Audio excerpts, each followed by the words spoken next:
Hello, everybody. Welcome back to the Tropic Wonder podcast. I hope you guys are having an amazing day.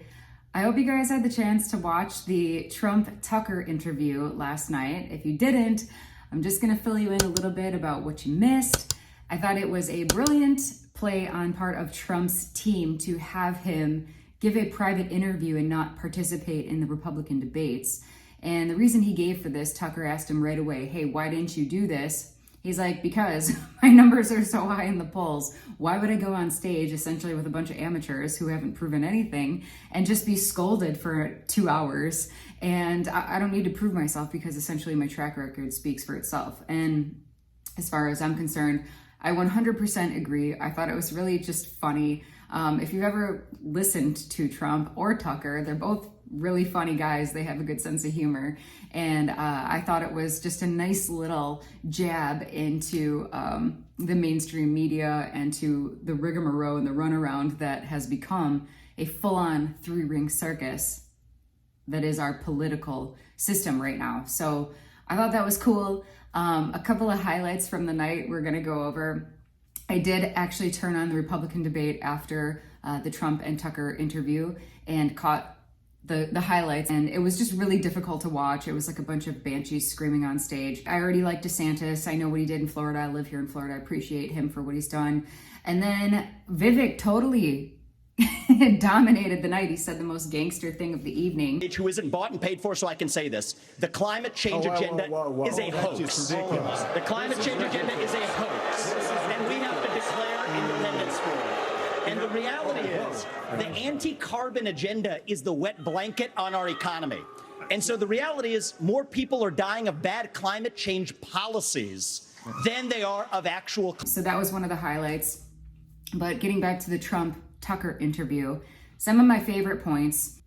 Tucker asked Trump about Epstein, which is something that we're all curious about. And Trump talked about who is now arrested, by the way. He was arrested, turned himself into Fulton County this morning. As far as I know, at least 18 more of Trump's legal counsel and co-counsel have also been arrested for essentially just being Trump's lawyers. Those are the crimes that they've committed. One of them is a pastor or a minister, but there was at least 18. Rudy Giuliani, who was one of the greatest mayors that New York has ever had, literally just for associating with Trump, they've been arrested. As far as I know, no actual crimes have been committed. They're just indicting these people for whatever reason. Trump's been indicted 4 times already, and he's won every single time. It's making him more popular and giving more fuel to not just conservatives anymore. I know a lot of people. I've never been affiliated with conservative, Republican in my life. I've always been more libertarian, but now people like me, I grew up an alternative kid, like on the fringe of society, rebelling against establishment. People like us are now considered right-wing extremists for using logic and reason. I know so many old punk rockers and so many old metalheads and so many alternative people who are now considered conservatives. Or, for example, like Bill Maher, who is a famous lifelong liberal Democrat, is now being called a right-wing extremist by liberals and leftists who are just losing their minds when you throw logic, reason, and fact at them. Facts are racist, as you know. So Tucker asked Trump about Epstein. He's like, do you think he killed himself? And Trump kind of, he didn't come out and say that, which I wish he would have, but Tucker did. And that's what I love about him. He's not afraid to just, boom, there it is. And I don't think Trump's afraid either, but for some reason, he wouldn't just come out and say that. However, Trump's track record of fighting human trafficking speaks for itself. That's why he wanted to build the wall. That's why he closed down borders. Recently, he talked about how 149 different countries were represented at the border of people just walking over, and how other countries are literally emptying out their prisons. They're emptying out their mental institutions. They're sending these people right over the border, and in Biden's America, they're just allowed to cross over. These are the worst drugs of society: rapists, drug dealers, cartels. They're sending fentanyl over the border. It is crippling America. Anybody with any sort of addiction, that is its own struggle, and Lord knows I have had my share of addiction in my own family and my experiences with it. Absolutely catastrophic. So to hear that Biden's America are allowing these open borders where drugs can just freely pass, and they are crippling and killing these people who were taking maybe pain pills before, but then they take one pill laced with fentanyl and they're dead. That could have been a couple of people in my family. We have addiction and we struggle that's something that we deal with personally as in my family unit. So that is something that is very close to my heart. When Trump was president, he donated his entire paycheck off into fighting the opioid epidemic, which is something that is deeply, deeply personal for me. My mom would be alive today if the medical industry and the pharmaceutical industry and doctors and surgeons didn't chop her up to all hell and then prescribe her with a lifelong prescription to OxyContin that was essentially 3 times her body weight. I watched my mom for 25 years just slowly wither away before my eyes, and it decimated my family. So that's something that's deeply important to me. She would be alive today if it weren't for doctors and the medical industry and what Western medicine has done to her. So big pharma, anti-establishment, very much anti all of that. That's why when 2020 happened, I was like, I know exactly what's happening here. I don't trust you. I don't believe in you. Absolutely not. We ain't having it. That was a horrible experience for so many people who are already awake and aware of what the dangers of a tyrannical establishment can do to a population. So, and the whole reason they did that was to close us down so they could have mail-in ballots for cheating. Absolutely horrible idea. Tucker and Trump talked about that too, talked about the mail-in ballots. Wouldn't you know it, we're having a repeat of, the 2020 election where all of a sudden, guess what's coming back? I'm not even gonna say it because my video will get banned. But guess what? We have parts 2, 3, and 4 of the horror movie that we all went through in 2020. And do not comply. I'm telling you guys right now, do not comply. They are doing this because they want mail-in ballots, because they want to cheat, because there's no way in hell that they would win an honest election. Sleepy Biden couldn't even get 8 people to his town hall. He couldn't get people to show up to his rallies. Meanwhile, President Trump is still having rallies that are outselling. I mean, millions of people are showing up to hear this man speak, and the numbers don't lie. They're there because it's no longer a divide between right and left. It's just common sense versus insanity. It's people who want to love and care for each other and unity and understand that we are all one and that this is class warfare, not race warfare. But they are using these divide and conquer tactics, and they're working. They're working because they're manipulating very impressionable people who are easily triggered. A lot of uneducated people, a lot of very damaged people are buying this bullshit that they're seeing on the media, and then they're regurgitating that. I don't know about you guys, but I can't tell you how many times, where I didn't comply with the jab and I was called a murderer, a grandma killer, death threats. People told me I deserved to be shot in the head because I value sunlight and my immune system, and I eat fruit and vegetables and healthy meats and aged cheeses, and I avoid endocrine disruptors, and I take care of my body, and I ground my feet in the bare earth every day, my bare feet in the earth. I take care of my body. I work out, I lift weights, I do everything I can to care for myself. To my knowledge, to the best of my ability, I take control of my health, and I've seen firsthand what a corrupt government and a corrupt medical system, for-profit medical system, does to human beings. They need you sick. They need you stupid. You won't comply if you are educated. So I think that they're using all of these tactics of fear to exploit otherwise intelligent, loving, caring people. I think people innately are good in their hearts. They want to love and care for each other. They're just being exploited and manipulated currently by the evil left, the evil Democrats. They are corrupt, they're evil. Look at all these blue cities in every single state,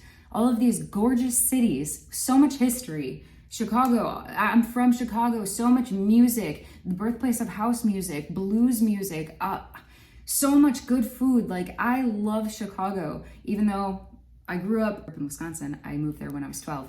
But Chicago too has, my roots and my family are there. All my Armenian ancestors came over. My grandfather was born on the boat. On the way over, everybody ended up in Chicago. There's a huge Armenian community there. It's very important to me, very special to honor my family heritage and my roots. And I can't even go back to Chicago right now because hundreds of people are getting shot every single weekend. All of these blue cities, California, there's crap on the street everywhere you go. Somebody created a crap app where they would mark on an app where they saw a pile of human fecal matter. This is insane. I saw a meme the other day from the Babylonian Bee where they were like, amidst Hurricane Hillary, Californians begin the arduous task of repooping the streets, which I thought was absolutely hysterical.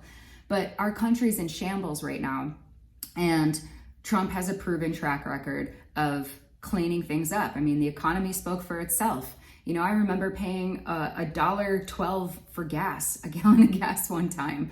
This is insane. I was actually visiting Wisconsin. I was home and I filled up my little brother's car for $13. The closed borders, the fuel efficiency. I mean, we were getting our fuel from internal sources from within our country. You know, and you have all these crazy leftists who talk about electric cars and everything, which is another thing Trump and Tucker talked about.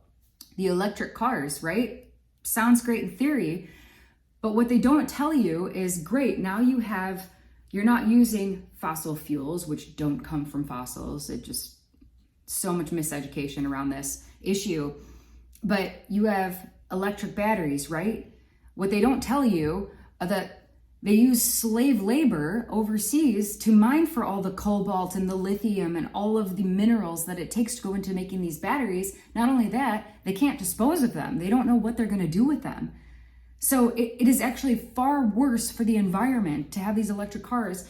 In California, we've already seen, for example, when the grid shut down with all these electric cars, and you actually saw videos of people charging their electric cars with gasoline generators. That is just so piquant. I love it. You cannot make this shit up. I mean, the insanity and the lunacy of all these terrible, flawed, failed leftist policies, like they're putting our country in the shitter. And that is, you know, a lot of what they covered. It was a relatively short 45-minute interview. And watching those two is pure entertainment because they're both pretty raw. They're very direct. They're very, they don't beat around the bush. They don't mince words. And I love that. At one point, I was cracking up because Tucker was talking about, I think he asked Trump about Biden and Kamala Harris, and who is just on her best day, a blithering idiot. I don't think she has any qualification whatsoever. She couldn't entertain a group of first graders, let alone adults. And I don't think I've ever heard her answer an actual question that was asked for her. And Trump's like, oh, she talks in rhyme. Like, it's very weird. She just goes round and round, and Tucker starts laughing. And he's like, what are you talking about? I'll actually just play the clip for you. She has some bad moments. Her moments are almost as bad as his. I think his are worse, actually. Yeah. But she seems pretty senile, too. She speaks in rhyme. You know, it's weird. The bus will go here, and then the bus will go there, because that's what buses do. And it's weird. The whole thing is weird. This is not a president of the United States future. I was cracking up when I saw that. The wheels on the bus go round and round. And she's always that cringy laugh afterward, that like crow cawing cackle. I cannot do it, and I cannot fathom for any degree how any human being who's ever seen her speak could possibly think that this was in our best interest. And this is not a gender thing. I don't care if you are male, female, whatever. I don't care what race you are. This is not a race issue. It's not a gender issue. I am a woman, and I'm telling you, I don't give a shit if we have a female president or not. I care who can do the job. It's like when, I think it was American Airlines was talking about hiring diverse pilots. They were like, our number one goal is going to be to focus on diversity. And Rob Schneider did a skit about this, and he's like, diversity? Diversity? Not who can fly the plane? Like, that's not your main focus? Your focus is going to be who you have sex with and your skin color? That is the most racist thing that I've ever heard of, to focus on somebody's skin color. I mean, the left are so racist. It's unbelievable. We're not racist. We're not a racist country. We elected a black president twice with an under 14% black population. We're not a racist country. And nobody cares who you have sex with. No one cares. I would never, in my wildest dreams, maybe at one point in time throughout history, yes, these people were ostracized and persecuted, but not now. That's not an issue anymore. Race is not an issue anymore. The only people who are keeping it alive and well are the leftists, who are incredibly racist. Everything is about race to them. Nobody over here cares. No one cares about who you have sex with. We're the most successful, inclusive experiment in the history of the world. as a nation. That is what our founding fathers wanted. They wanted to protect us against an abusive, tyrannical, oppressive force, whether it be a government or a monarchy. They wanted to protect us from these things, which is why they created one of the greatest documents in history, our United States Constitution. First Amendment, you have the right to free speech. Second Amendment is your right to back that speech up. These things are so important. Second Amendment, for example, so important to understand and know why you need to have the right to bear arms. Because throughout human history, anytime the population was disarmed, mass genocide followed. I'm Armenian. Trust me, all Armenians know the story of the Armenian genocide, where the Armenian people were disarmed by the Turks and they were left unable to defend themselves. And the Turks came in, literally shooting Armenian babies up in the air and blowing them away. Mass genocide always followed. There are so many countries that have fallen victim to mass genocide. Our founding fathers knew this, and they wrote this document to ensure our protection. We so far are the greatest country in the world as far as immigrants go. As far as immigration, we take in over half the world's immigrants. That's not a racist country. This is the greatest opportunity. I live in South Florida. It's all immigrants. That's all we have. There are hardly any natural American citizens down here. And every single person comes here, and I hear all of my friends' stories about things that they went through before they got here. This is the greatest opportunity for freedom, for happiness, to pursue your greatest vision of whatever your joyful life looks like. You can only do that in America. I am so glad that there are people who are willing to still stand up for our freedom. It's the most important thing. A life without freedom it's not a life. Another thing Trump said that I love, I'm glad he brought this up, when he talked about that there was election fraud. They did better in 2020 than they did in 2016. The numbers were better of an outcome for Trump. And in 2016, he overwhelmingly won that. Hillary called him to concede. Even they knew at that time that he was president, yet throughout the entire presidency, you had the Russian collusion, you had all of these different mudslinging tactics to throw at him. They, not my president, hashtag not my president. Yet for 2020, when there were an overwhelming amount of ballots that were shuffled in the midst of the night, oops, there was a water main break, and then we have 4 suitcases that were wheeled out and dollied out from underneath tables that we had stashed there and stuffed into ballots. If anybody has not yet watched Dinesh D'Souza's 2,000 Mules, please go and watch that. It was overwhelmingly informative and undeniable. I mean, there was so much election fraud. It was unbelievable, and that's why they need mail-in ballots. It's crazy now they're being indicted for even mentioning election fraud when you had in 2016, we had an entire 4 years of hashtag not my president, I'm leaving, I'm going to Canada. Not one person moved, first of all. Also, get the fuck out. Get out of our country. If you hate this place so much that has given you all of the opportunity for all these stupid celebrities and millionaires to sit there and from your mansions keep, talking smack about how much you hate this place that's made you so rich. Green Day on stage because women can no longer have abortions the day after they give birth. That's just called murder. Personally, I've always been libertarian about abortion. I don't give a shit. Whatever you want to do, go do it if you're not hurting anybody else. Just go do it away from me. Don't involve me. That is America. You are free to pursue whatever your vision of your life looks like. Just don't bother anybody else. I've always been socially liberal about these ideals. Fiscally conservative, socially liberal.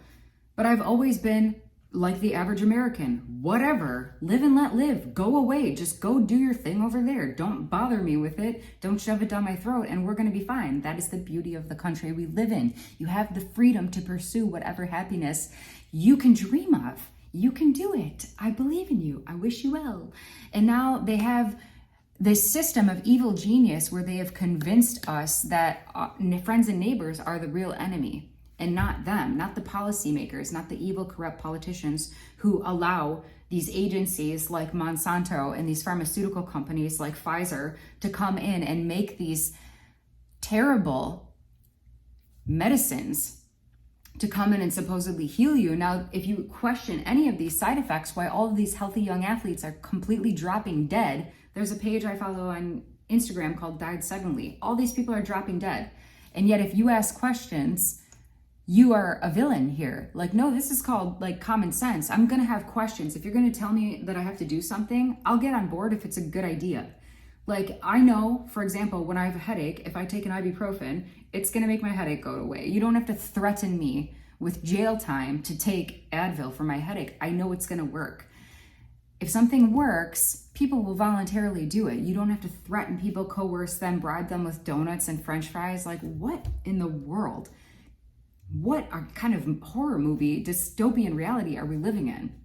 All of these medical conditions that everybody is suffering from now, if we were really on the forefront of groundbreaking Western medicine and all of these pharmaceutical companies were really just loving do-gooders, you know, then we would be healthier than we've ever been, and we're not. Our obesity rates are skyrocketing. Cancer is $190 billion a year industry. They don't want you healthy. If you had the cure for cancer, they would shoot you dead. They do not want you healthy. They want you sick and stupid, and they want to manipulate you with the media, so they lie to you. And people are so easily swayed. We have this leftist outrage culture where everybody is so triggered by everything and they can't wait for the next thing to be outraged about, so they have a sense of purpose, so they can go on their social media and post a black square or post a Ukraine flag, and they can post their BLM sticker in their front lawn without actually fucking getting off their asses to do anything useful, productive, or helpful to society. And they can show the world, look how virtuous I am. Look at what I did. I put a black flag. Look how noble I am. Without actually doing anything, they get that sense of contributing without lifting an actual finger to do anything in the world. And so we have this very impressionable young population, emotionally young thinkers of the leftists, who are hair trigger at the ready to be completely outraged about things that they've never researched. And now you've given them an outlet where they feel like they're useful, and I think they have good intentions. They think that they're protecting a disaffected population. In reality, this is the most overprotected class of human being we've ever seen in history.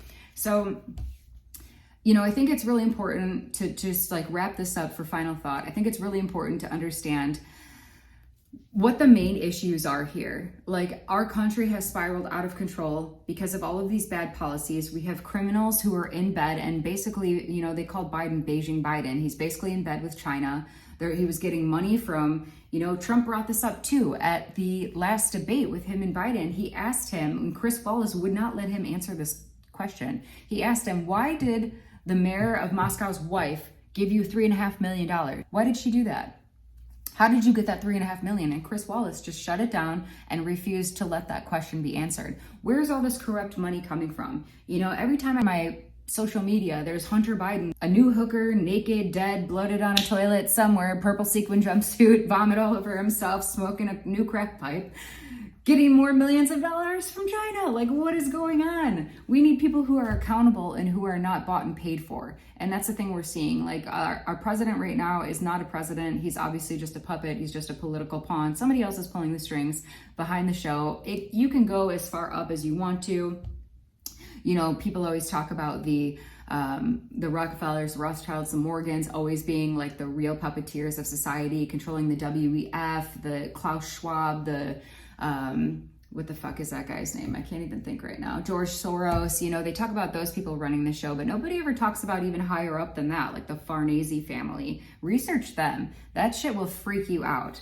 But without getting too tangential, the debate last night wasn't a debate, really. It was just entertainment. Trump just basically saying, listen, I already proved myself for the 4 years that I was president, and I'll just do that again. Like, I'll stop the Ukraine and Russia war. That should have never happened. Why are we giving billions and billions, hundreds of billions of dollars to Ukraine? We're not helping Hawaii. That's a whole nother issue. I'm going to be doing another podcast on the Maui fires and what's going on there. There's some freaky stuff going on. I don't trust the explanation that we're being given. There's some crazy shit happening there. So that was our Tropic Wonder podcast today. Stay wonderful, my friends, and I will continue to just be wondering what the actual F is going on in the world. Somebody tell me if you figure it out, please. But other than that, just remember, guys, that my spiritual advisor always tells me this. She's a very wise woman. She always says, God wins, Adrienne. Just keep your pom-poms out, keep cheering, keep acting like God wins. Just keep shouting from the rooftops and act like you've already seen it, that good is triumphing over evil, because it is. And at the end of the day, good always wins and good prevails. I believe that with all of my heart. I believe that love wins, and I believe that we have to remember to have patience with the uneducated, unevolved people in our society, like these young-minded, young-thinking leftists who just don't know any better. My cousin's father has a saying that's, if you're not liberal when you're young, you don't have a heart. And if you're not conservative when you're an adult, you don't have a brain. And I think that's so true. I think we just have to remember that these people are not evil. They're good at heart. They just are being so deeply misled by so many people. They're being so brainwashed and so deeply manipulated. And I think that we just have to have patience and hold space for them and remember that they are trying actively so hard to divide us. The best thing we can do is not let them. Love people anyway. Love them anyway, even when they're a pain in the ass. Love them anyway. Remember that the best way to defeat evil is to shine your God light, shine your good in the world. Remember to take care of your family. Do the best you can to always uphold truth, love, honor, respect, courtesy, common consideration. Remember that we are all one. Remember to take care of each other, because the world needs one another. And people, I still think, are waking up. A lot of my friends say, like, we're not going to wake anyone up. And like, to some degree, I do feel like throwing my hands up in the air, but then I don't know, the optimist in me always believes that people will eventually come around. Like, you have to be able to see what's happening right now. Oh, you're going to get your 487th booster and maybe this time it'll work. Gee golly, that would be nice.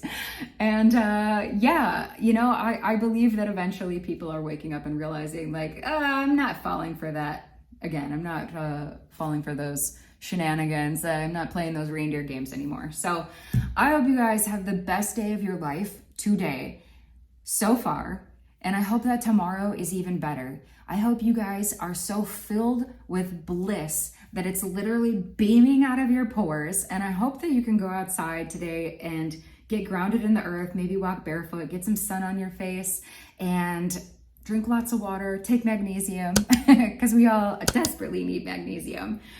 Get a little exercise, and remember that life is really just a game and we're just along for the ride. And, you know, take charge of the things you can control and let go of the shit you can't, because life is short. So don't get too caught up in the politics. I mean, it's really just a three-ring circus. The best you can do is just be a good person, take care of your neighbors, take care of your family, and take care of yourselves. And remember to stay lighthearted and have a sense of humor about it, because this stuff, I mean, sometimes it's so comical, you have to be able to laugh it off, right? This is a crazy world we live in, but don't let them divide us, okay? We are all one. Remember that. We are all one. Care for your brothers and sisters. Let's do what Biden lied and said he was going to do and unify us. We need to always remember to be getting back to that. So I love you guys from the bottom of my heart. I appreciate you so much. Cheers and God bless.